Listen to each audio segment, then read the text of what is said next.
and he is up against the 22-year-old Nick Itkin. Have to say, Nick Itkin looked very sharp earlier. I saw him in his first match against James Davis, and he was incredibly on point. United States of America, Nick Itkin. And Enzo Lefort, the reigning champion.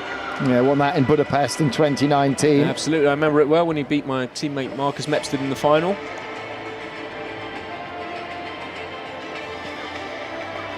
So Enzo Lefort, world ranked.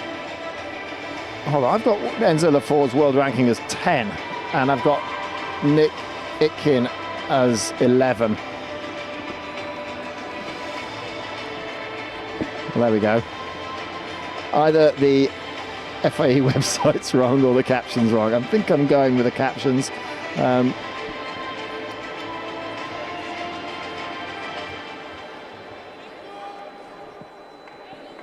So Itkin was part of. He was a new addition to the American team. The Americans had a very, very strong men's foil team with Macialis and Meinhardt and Shamley Watson. And the Americans had a dream team, to be honest. 4 superstars, and then all of a sudden 5 superstars as Nick Itkin forced his way into the team. So here we go with the second of these semi-finals. And that was Nick Itkin's attack, but he didn't hit the target, so it goes to Enzo Lefort.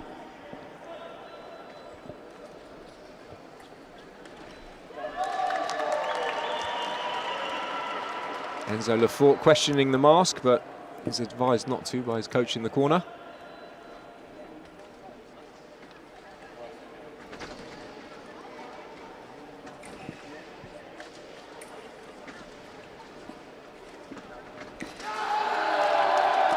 It's a very nice slow pressing attack from Enzo Lefort. He just blends in, hits on the chest. One light as the mask wire goes flying. Well, as Itkin gets his mask clip put back on, I can tell you that in their previous encounters, they've only met once, and that was back in January 2020 at the World Cup in Paris. And it was Itkin that won that one, 15-12. That could have been the year Nick Itkin won the whole tournament in Paris. I remember him on the top of the podium there. Always a good one to win. Feels like a mini Olympics in itself with a 5,000-seater stadium. It was. It was indeed. A riposte from Nick Itkin off target. Enzo Lefort knows it, so he acknowledges it to Andrzej Witkowski, the referee. And that was a little parry riposte, but it misses. Enzo Lefort counterattacks. I tell you what, this is going to be quite an attacking bout as well, isn't it, Graham? I think so. I think we're a bit spoilt tonight. Lefort's had an interesting career because he burst onto the scene at a very young age in 2013-14 and worked his way up to like number 2 in the world, then dropped away again, and then came back in kind of 2018, 2019, won the World Championships. Then he kind of dropped back again. Now he's on the resurgence again. The French have got the Olympic Games coming up in Paris. And we've had this problem. We had this problem last night, didn't we, with the earthing of the piste? Yeah, it's just the case that the little clip has fallen off, so you can't fence on a piste that's not earthed, because when you hit the piste, it will register off target, which is not what you like. In the clubs, it's all right, but at this level, you can't have that. So they've rectified the problem.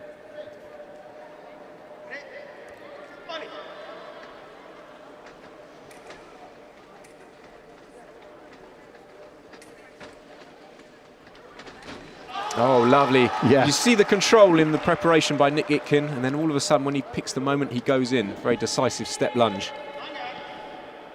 It's almost like a panther or a lion just sneaking just up on creeping up on him. Creeping up, and then pounce.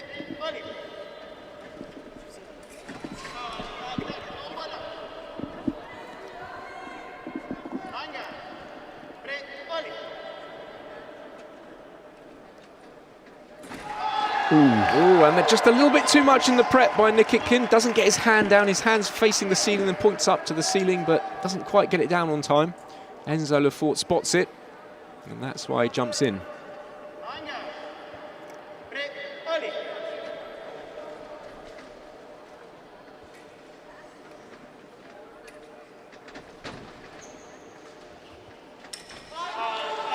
That's the attack from the left. Yeah, that's a good. I tell you what, Graham, if Lefort could retain his title with Paris on the horizon, that would be huge, wouldn't it? Yeah.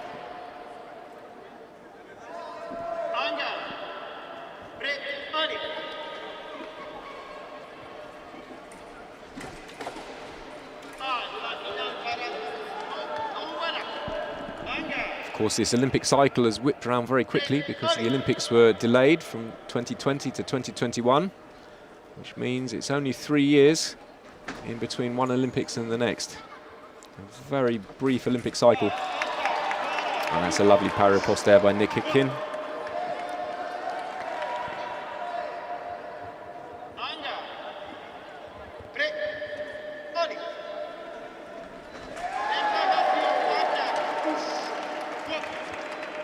Lefort just throws the arm at the right time. You see, he's one tempo ahead. Just accelerates when he's into range. And 6-3, starting to make some headway.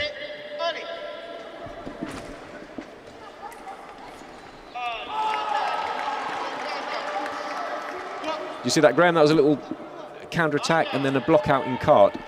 So what Lefort needs to do next time, if he thinks that's coming, is to go around the outside into the cease line.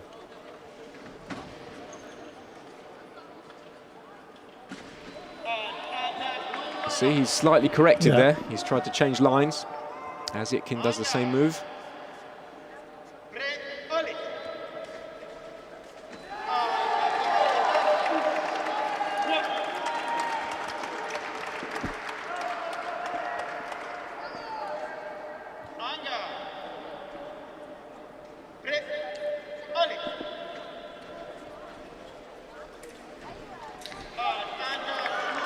Lefort goes on the hunt again, but Nick Itkin jumps in with a counter-attack.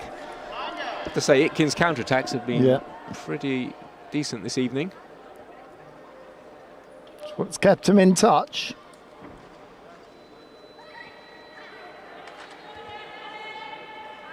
He's just bending the blade there. Of course, you can't bend the blade on the piste. You have to step off the piste to avoid damaging the equipment.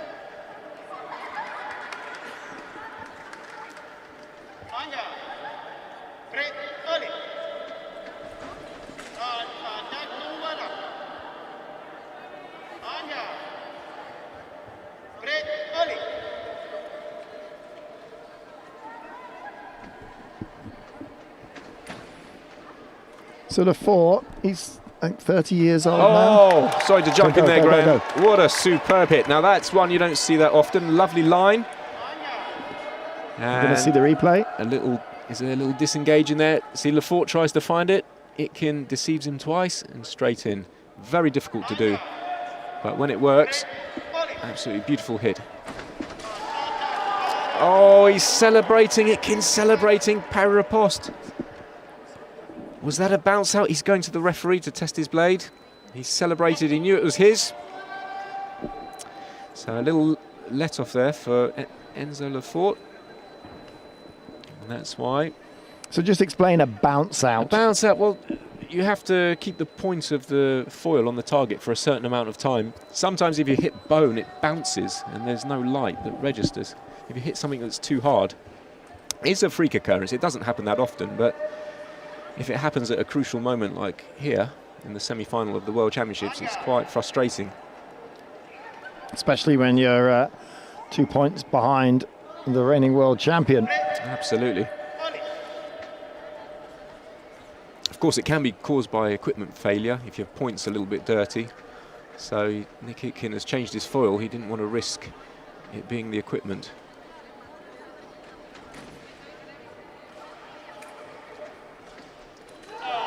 Oh, and Enzo Lefort does the same stuff to Itkin that Itkin was doing to him, just pressing forward slowly and blending in. There's Émeric Closs, the French coach.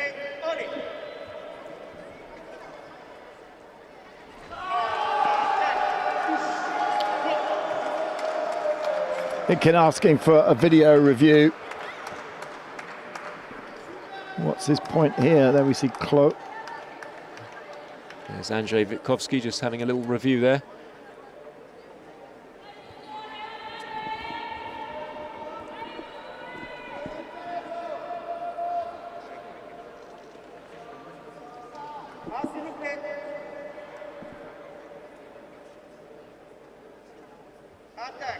Sticks to his guns, which is what we thought, so 10-6. Yeah, we didn't see the rolling of the hands.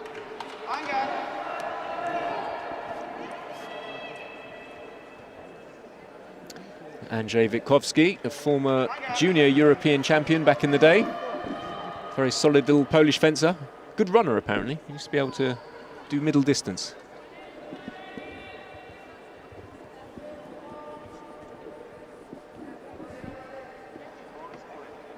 Good engine.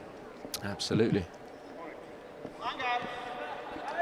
That's Nick's dad and coach.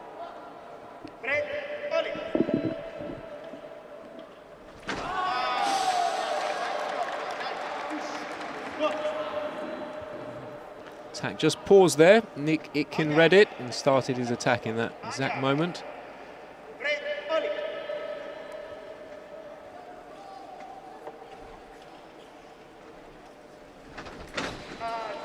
God, look at the leg strength and flexibility from Itkin.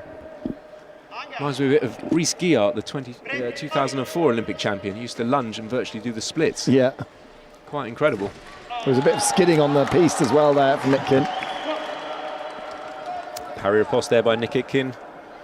He stayed in touch. 8-10, it's all to play for. That's a little Septime parry as Lefort attacks in low line. So Septime is the one under cart.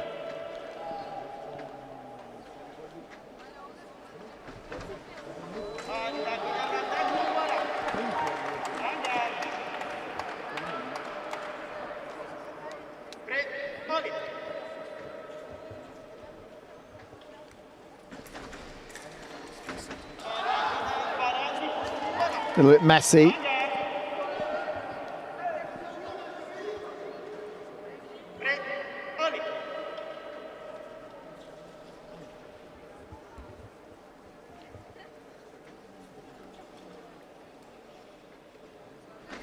This next point's so crucial. And we're approaching the break. Oh, beautiful. Little hesitation by Lefort. Direct lunge into preparation by Nick Itkin. Yeah, I think you're right, Graham. That was a crucial point. 9-10. Only 16 seconds till the first break. Look at that. Arm out in front. Classical stuff.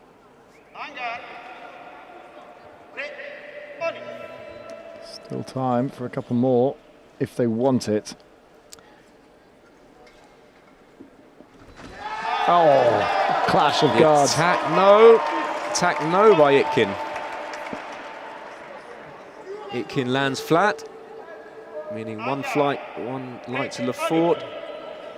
And I think he probably regrets going for that just before the first break. Well, you say first break, I don't think we're going to get a second at 11-9. Absolutely, a very high tempo of match there, Graham. Always a pleasure to watch. So you've got to think that Enzo Lefort is in the box seat with that 2-point lead going into this, but He's going. Itkin, what can he do?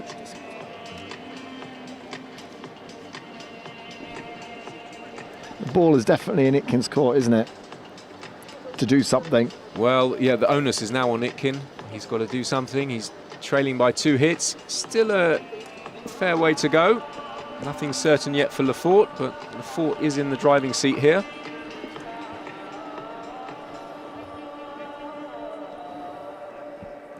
And Itkin has been favouring a bit of Septime all night. As Lefort goes in the low line, Itkin's looking to pick him up in Septime. Yeah, so just quickly explain to the non-initiated your different lines of attack. Of course, you've got high line, and the basic parries are cart and cease to cover the high line, and then you've got Septime and octave just under them. So those 4 cover the main bulk of the target. Of course, there are other parries that cover... Preem, we talked about Preem. Preem, yeah, Second, a few others that are slightly larger, but those four, quart six, septime, octave, are your main four to cover the chest. Oh! And that's why you shouldn't stop. They both thought they'd hit. Yeah. Both looked at the box. And now they're off to a little video review to see that they both... Well, did Itkin actually hit there? I saw the point land. And there's Nick Itkin's dad celebrating as Nick gets awarded that point.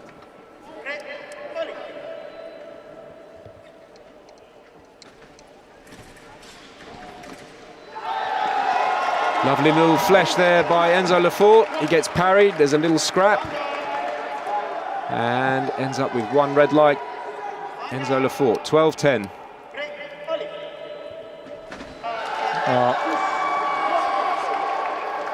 And that's a simultaneous, but the referee, Andrzej Witkowski, just spotted that Lefort started ahead of time. Or Nick Itkin, perhaps did he go for a little parry? Just that means he's losing time. Let's have a look at the replay here. There's not much in that. I think maybe Itkin could hope for a call of simultaneous here. I think that's what he's going for. Of course, he disagreed with the decision, so he called the video replay. And that's a good call. Yeah. That is a good call and quite a crucial call. So got it. So no hit given. Simultaneous is when both fencers start at the same time off the on-guard line and finish together. So good call by Nick Itkin.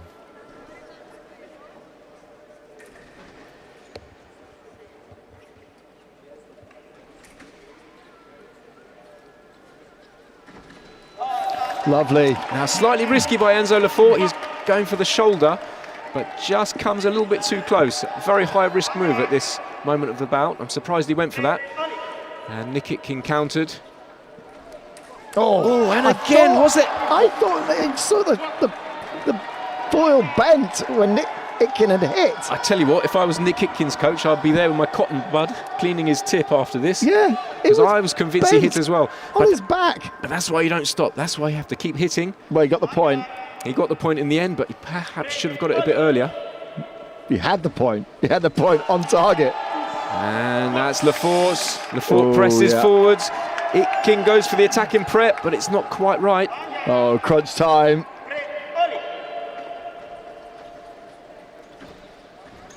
Oh, Lefort, broken time flesh. And it's a lovely little sort of stop hit by Itkin, and then he goes to broken time, just delaying his attack. Fleshing, running forwards, bringing the arm back. Nick Itkin hits first and then blocks in septime. I tell you, Graham, we want to see a 14-all here, don't we? It could go either way. And that would go attack right. I was going to say attack right. I think Andrzej Witkowski has called that correctly. Nick Itkin is the attacker. He doesn't break the time. Will we see the replay? I think that's one fluid attack from the right. This time, Lefort has called for the video review. And that's why it's good to save a video review for later. Look, Nick is pressing forwards. And it's about now. Nick is pressing forwards. I think the initiative is with Nick. Always good to hold back some video replays for this kind of crucial stage in the bout, isn't it?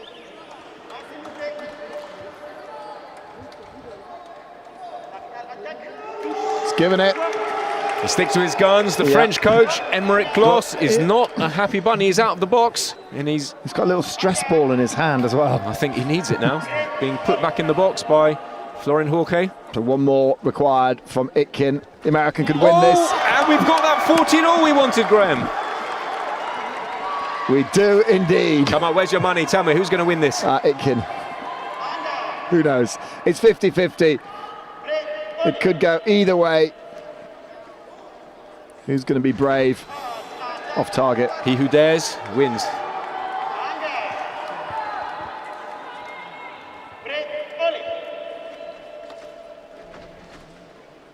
Itkin building the attack. Lovely long lunge by Itkin. It's parried by Lefort. Lefort presses forwards, bullying the blade. He thinks he's got it, but just off target. What a lovely phrase. The tension. The tension is incredible. Of course, it's 14-all, so if there's anything contentious, the referee has to go to a replay.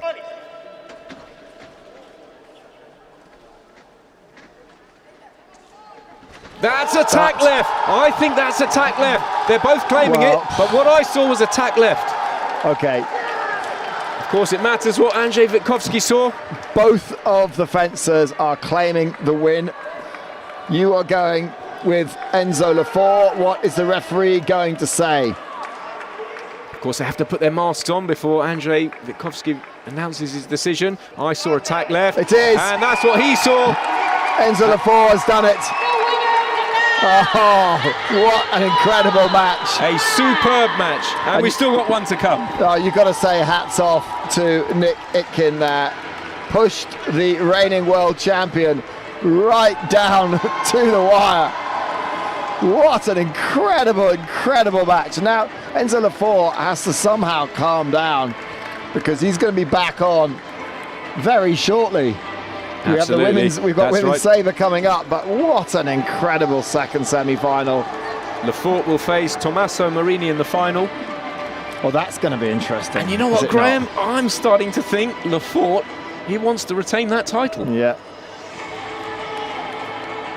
But Lefort, well, just the high of winning that really close match, whereas Marini has had all this time now to compose himself, to recover.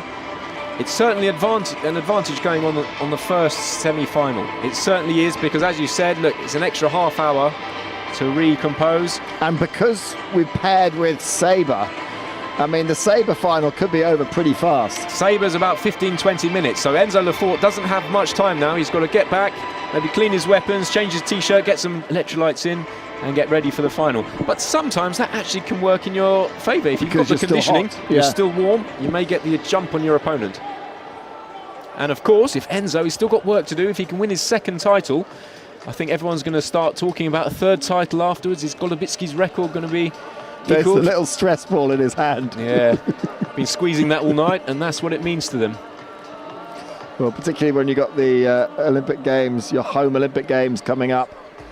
The Olympic cycle is beginning. He's going to really hit the ground running for that Olympic qualification when it starts next year. And the French, they've got some youngsters coming through as well. I mean, Lefort is 30, so he's not going to be, you know, over the hill. I mean, how old were you when you retired? I was 37. 37, I think I was 37, yeah. Yeah, and so Lefort, you know, he's an elder statesman now. The confirmation of that incredible ending, 15-14. Lefort just edging out the young American. So I think we can bring Mr. Karim Bashir in again for... Stay with us, Richard, until we get the sabreurs coming out. Talk foil. Oh, Rich, two incredible semi-finals. I'm starting to lean towards what you were saying at the end there.